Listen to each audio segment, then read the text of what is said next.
El retorno a la democracia, 1980-1989. Hambre asola Uganda tras la guerra civil y una larga sequía. Cierran los estudios de la MGM, donde Chaplin rodó sus primeras películas. Marguerite Yourcenar es la primera mujer miembro de la Academia Francesa.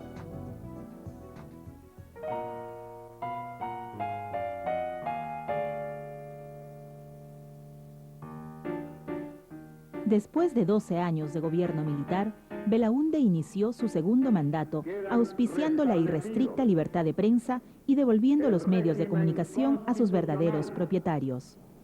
Los derechos humanos y la libertad de prensa por la voluntad general de los pueblos. Su administración fomentó las exportaciones petroleras y mineras. Se ofrecieron incentivos para atraer la inversión extranjera y se emprendió un amplio programa de construcción de viviendas.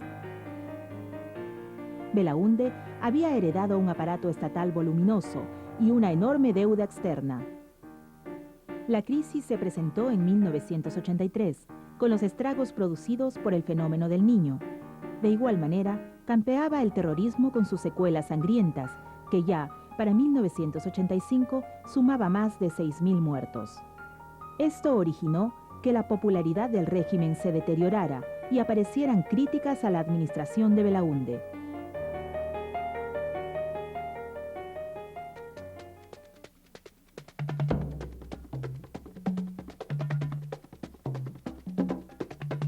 El 23 de marzo de 1980, mientras se oficiaba una misa, un grupo paramilitar asesina al arzobispo Arnulfo Romero en El Salvador. La tensión política iba a generar una guerra civil entre milicias ultraderechistas paramilitares y guerrilleros de ultraizquierda. En Nicaragua, los sandinistas habían derrocado a Anastasio Somoza en 1979 e impuesto un gobierno de ideología socialista. En 1981 surge la Contra, un movimiento de derecha con el apoyo de Estados Unidos, quien decretó un embargo comercial contra Nicaragua. Fallece a los 87 años Tito, presidente histórico de Yugoslavia. Greenpeace inicia su protesta contra el arrojo de residuos industriales. Muere Alfred Hitchcock, el amo del suspenso, a los 80 años.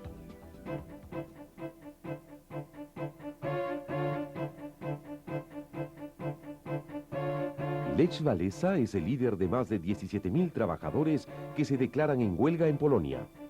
Junto a las reivindicaciones económicas, los huelguistas plantearon exigencias políticas.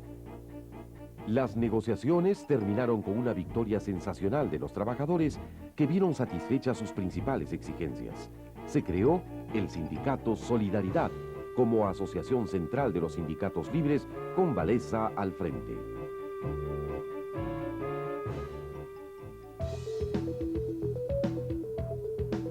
That I will faithfully execute the office of President of the United States.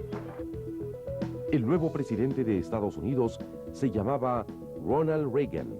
Con una sorprendente mayoría, el candidato republicano había vencido al presidente demócrata Jimmy Carter. Reagan, en otros tiempos actor, encarnaba las virtudes norteamericanas: decisión, rectitud y orgullo nacional. Su conservadora concepción del mundo estaba impregnada de un rígido anticomunismo y de la fe inquebrantable en el funcionamiento de la libre economía de mercado. Reagan fue reelecto con un éxito arrollador en 1984. Sin embargo, su política presentó también aspectos negativos. El déficit presupuestario creció hasta un nivel sin precedentes. La política de Reagan contemplaba un aumento de los presupuestos militares. Su posición frente al comunismo alcanzó su máxima expresión en la discutida Iniciativa de Defensa Estratégica, una especie de paraguas espacial para protegerse de los misiles soviéticos en el aire.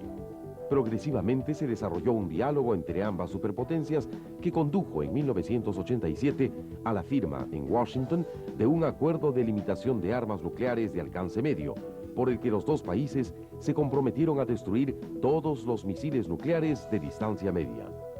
creando las condiciones para terminar con la Guerra Fría.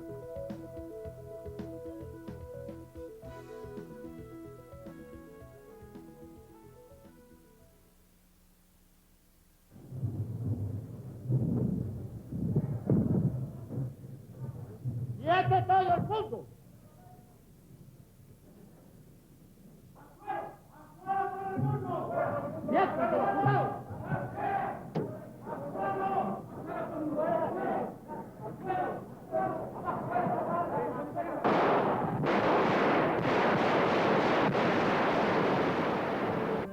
El 23 de febrero, el coronel Tejero, al mando de un grupo de guardias civiles, irrumpió en el Congreso Español de los Diputados.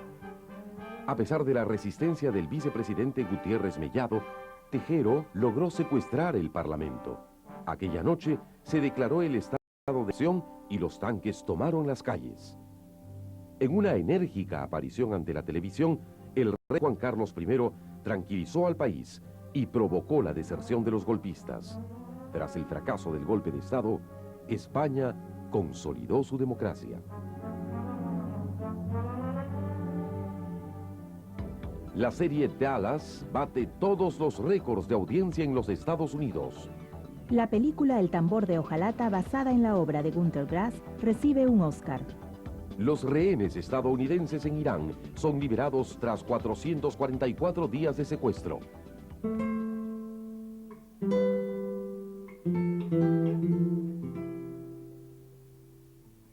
En enero de 1981, el Ejército del Perú detectó 3 destacamentos militares ecuatorianos en territorio peruano, en la línea de frontera de la zona llamada la Cordillera del Cóndor. Los ecuatorianos habían construido una réplica de una base llamada Paquilla, en territorio peruano. Enterado, el presidente Belaúnde llamó al lugar Falso Paquilla, y en una rápida incursión, el 28 de enero, las tropas peruanas atacaron los destacamentos desalojando a los invasores y recuperando nuestros territorios.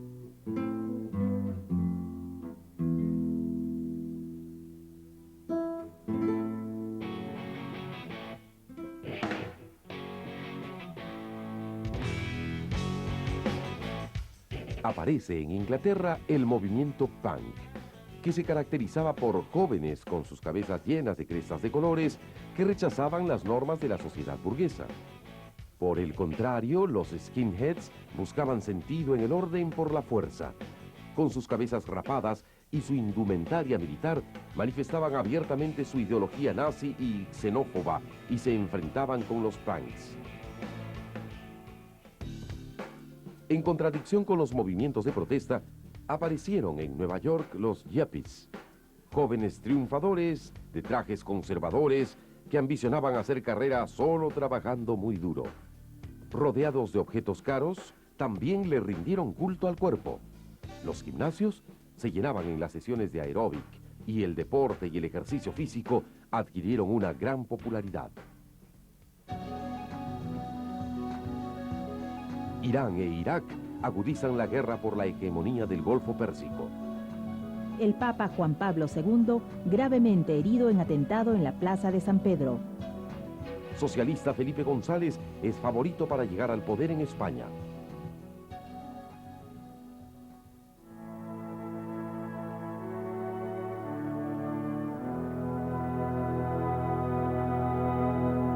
A inicios de 1980 aparecen en el Perú las primeras acciones terroristas de Sendero Luminoso. Las autoridades le restaron importancia. Nadie imaginó la envergadura del movimiento que hacía su aparición. Sendero Luminoso era una facción del Partido Comunista del Perú de tendencia maoísta y de doctrina radical, liderado por Abimael Guzmán, un catedrático universitario radicado en Ayacucho. Sendero Luminoso inicia sus acciones durante las elecciones de 1980 en Ayacucho. Tomaban poblados enteros y asesinaban a sus autoridades. Poco a poco van radicalizando sus acciones y la policía es incapaz de detenerlos. Belaúnde ordena en diciembre de 1982 la intervención directa de las Fuerzas Armadas y se crean zonas de emergencia en algunas provincias de Ayacucho, ampliándose después a otros lugares. En esta vorágine violentista, en febrero de 1983, 8 periodistas peruanos son masacrados en el poblado de Uchurajay, supuestamente confundidos con terroristas. Sendero Luminoso, a través de los comités regionales, acrecienta su campaña de terror. Los atentados, los asesinatos y los juicios sumarios son cosa de todos los días. A partir de 1985, Sendero Luminoso traslada sus acciones a las ciudades. En los pueblos jóvenes y en las universidades públicas logra captar adeptos. El clima de terror se generaliza con la voladura de torres eléctricas y la explosión de coches bomba. En el interior del país, los campesinos empiezan a organizarse en rondas armadas con la decisión de combatir a los terroristas. En 1984 aparece otro grupo subversivo, el MRTA, Movimiento Revolucionario Túpac Amaru. Víctor Polay Campos, un ex militante aprista, es su líder. A la usanza de las guerrillas cubanas, el MRTA ubica su centro de operaciones en la zona de la selva nororiental y busca una alianza estratégica con las bandas de narcotraficantes. En su accionar se cuentan secuestros a personalidades políticas, industriales y comerciantes. También asesinan a autoridades y reúnen grandes fortunas.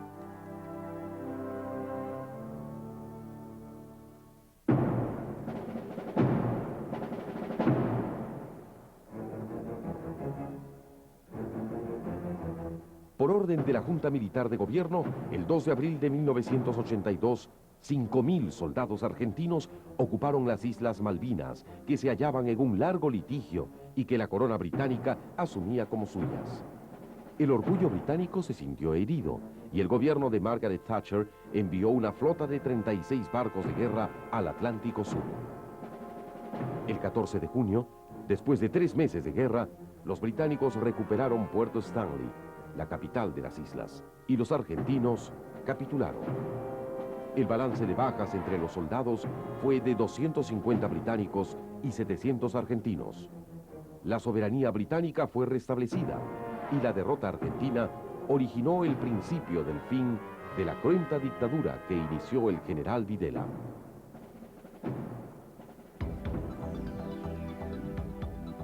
El demócrata cristiano Helmut Kohl, elegido canciller de la República Federal de Alemania. Italia gana el Campeonato Mundial de Fútbol celebrado en España. Televisión peruana muestra sangriento motín en el penal de El Sexto.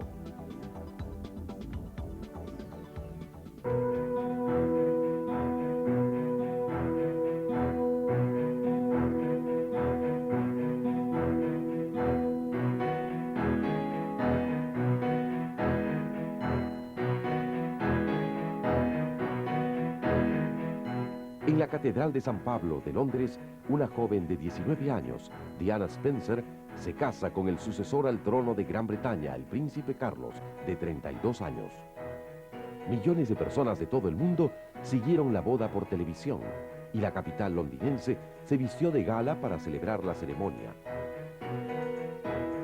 Cientos de miles de personas se concentraron en las calles y esperaban expectantes el paso de la pareja real en la suntuosa carroza, sin sospechar el terrible desenlace de años más tarde. Miles de personas se manifestaron en varias ciudades europeas contra el estacionamiento de misiles nucleares en Europa Occidental. En varias ciudades de la República Federal de Alemania, las manifestaciones alcanzaron grandes proporciones, sobre todo en Berlín. En 1986, cuando la nave Challenger despegó de Cabo Cañaveral a las 11:38 horas, todo parecía normal. Pero 73 segundos más tarde, se produjo la explosión. El accidente fue debido a un defecto en los cohetes auxiliares. Perdieron la vida los 7 astronautas que integraban la tripulación.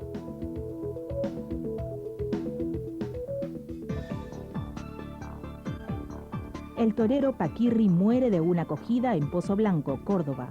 El virólogo francés Luc Montagnier identifica el agente patógeno del VIH. El astronauta Bruce McCandless flota en el espacio sin cable de seguridad.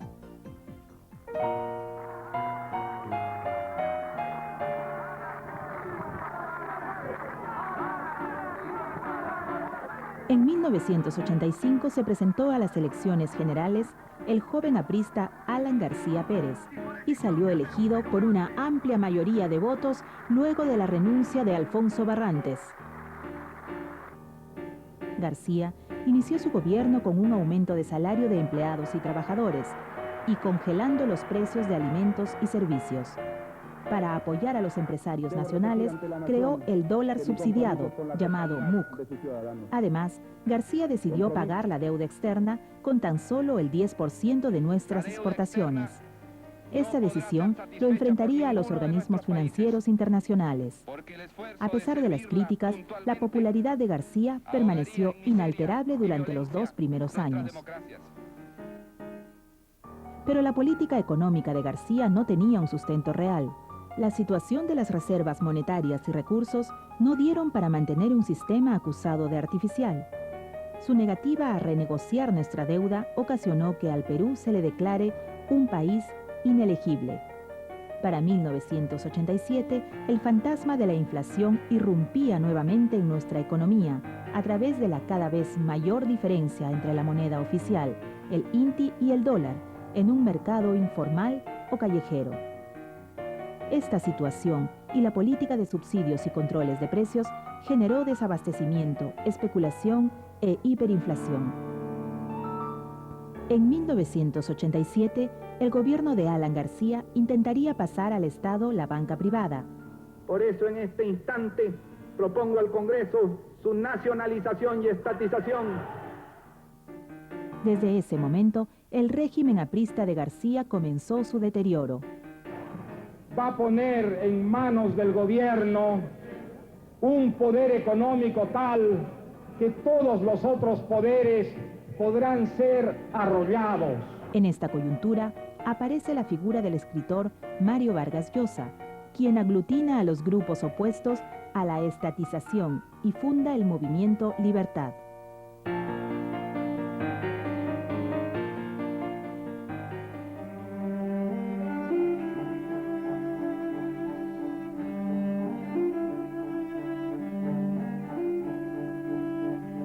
El 11 de marzo de 1985, Mikhail Gorbachev es elegido secretario general del Partido Comunista de la Unión Soviética. El nuevo hombre del Kremlin se encontró con un país atravesado por la peor crisis de su historia. La vieja dirección política y la burocracia eran incapaces de resolver los agudos problemas sociales.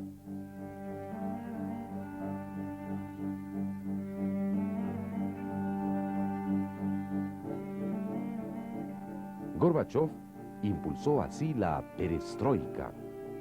El Estado fue reformado, igual que la economía. El programa incluía el concepto de apertura y transparencia política llamado glasnost. Desde 1986 se iniciaron las reformas radicales. La libertad de expresión permitiría a la crítica a personas e instituciones. En la práctica, el glasnost significó continuar la desestalinización, suprimir la censura y revisar la historia soviética. La perestroika tendría, sin embargo, resultados imprevistos. Provocó la autodisolución de la URSS y en el bloque de la Europa del Este alentó revoluciones pacíficas que pusieron fin al comunismo. El partido entre el Liverpool y la Juventus deja 39 muertos y 400 heridos en el estadio Heysel de Bruselas. Terremoto en México ocasiona más de 5.000 muertos y miles de heridos. El Papa Juan Pablo II visita el Perú y regresará 3 años más tarde. Rather than kind of wait for it a little bit here and there. El 2 de octubre de 1985, el actor norteamericano Rock Hudson falleció a causa del virus del SIDA. La divulgación de la enfermedad del actor produjo un cambio de mentalidad en la opinión pública. En 1981 se registraron las primeras víctimas de una infección hasta entonces desconocida a la que se denominó SIDA, síndrome de inmunodeficiencia adquirida. La enfermedad producía la destrucción total del sistema inmunológico. El virus se transmitía por la sangre y las secreciones orgánicas principalmente mediante el contacto sexual y el intercambio de agujas. De ahí que, en un principio, fuese atribuida a homosexuales y drogadictos. Los gobiernos impulsaron campañas de información sobre el sexo seguro como métodos más eficaces de prevención. Haz tu vida normal. Y si tienes relaciones sexuales, utiliza un preservativo. Campaña para la prevención del SIDA. Consumo.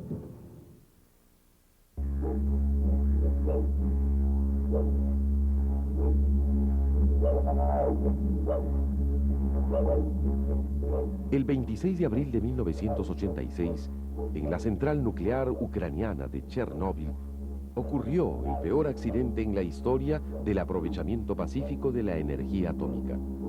El núcleo del reactor se fundió, provocando un incendio y una nube radiactiva que se extendió varios kilómetros a la redonda.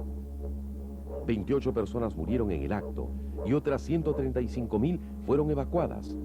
Pero no se pudo prever el número de las víctimas reales, ya que muchas de ellas morirían a causa de los efectos tardíos por enfermedades cancerígenas.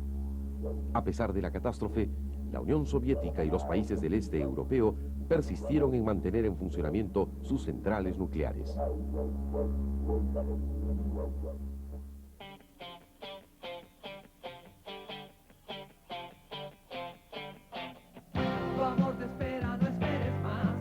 Maradona se cruza con Héctor Enrique, pelota para Valdano que convierte el gol.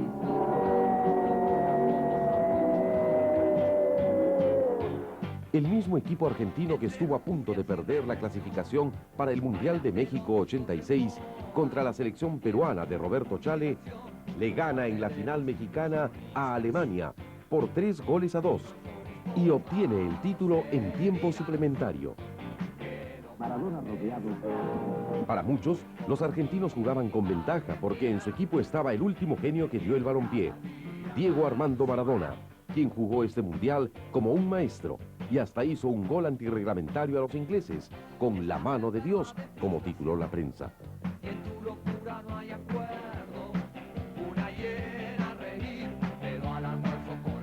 El pueblo del fútbol recordará para siempre el título y los goles del Pelusa, el gran Diego de la gente. Maradona golpea nuevamente. Maradona turns back into the field and comes away from trouble. Little squat man comes inside Butcher, loses the dead.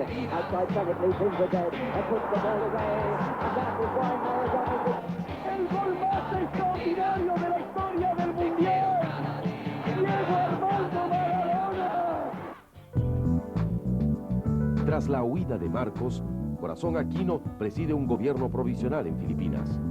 El transbordador británico Herald of Free Enterprise se hunde en el Canal de la Mancha. Alzamiento de terroristas en penales de Lima origina una matanza sin precedentes.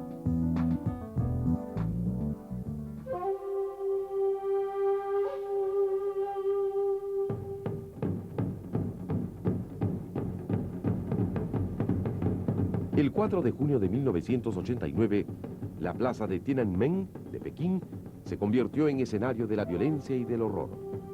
Carros de combate del Ejército Popular ahogaron en un baño de sangre las manifestaciones pacíficas por la democracia y los derechos humanos. Según cálculos extraoficiales, más de 3.000 personas resultaron muertas y más de 60.000 heridas. El responsable de la masacre fue el comandante supremo de las Fuerzas Armadas, Deng Xiaoping. Las manifestaciones iniciadas por estudiantes comenzaron a mediados de abril, cuando ocuparon pacíficamente la plaza Tiananmen. Esta actitud molestó al gobierno chino, que estableció el estado de excepción. El 4 de junio se produjo la masacre cuando se hallaban en la plaza alrededor de 100.000 personas. La reacción internacional fue rotunda. El movimiento democrático en la China comunista fue silenciado temporalmente, pero continuó.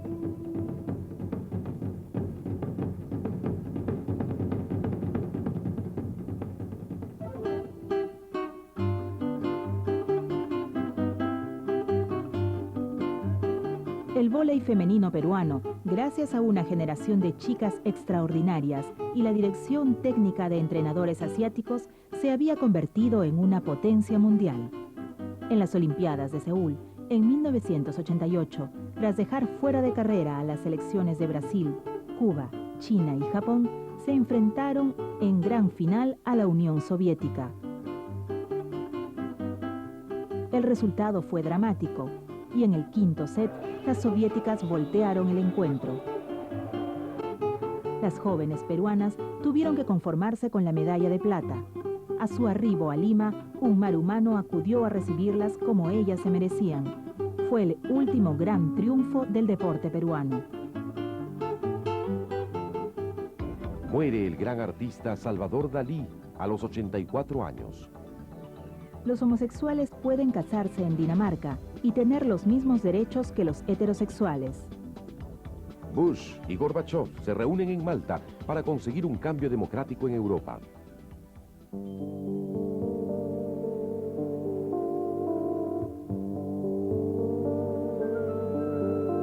La tarde del 9 de noviembre de 1989, el Politburó del Partido Socialista Unificado de Alemania Oriental anunció en Berlín la apertura inmediata de las fronteras alemanas.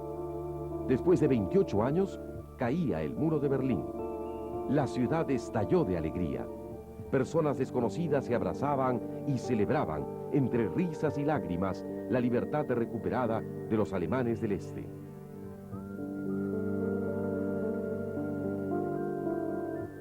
La reunificación de las dos Alemanias produjo un efecto dominó y surgieron movimientos de oposición democrática en los países del bloque socialista. Los regímenes comunistas cayeron uno a uno. En Rumania, ejecutaron al jefe del Estado, Nicolae Ceausescu. Los dirigentes de los partidos comunistas de Bulgaria, Zhivkov, y de Checoslovaquia, Jakeš, fueron destituidos y se convocaron elecciones generales. En Albania, el presidente Ramis Alia permitió reformas políticas y elecciones libres.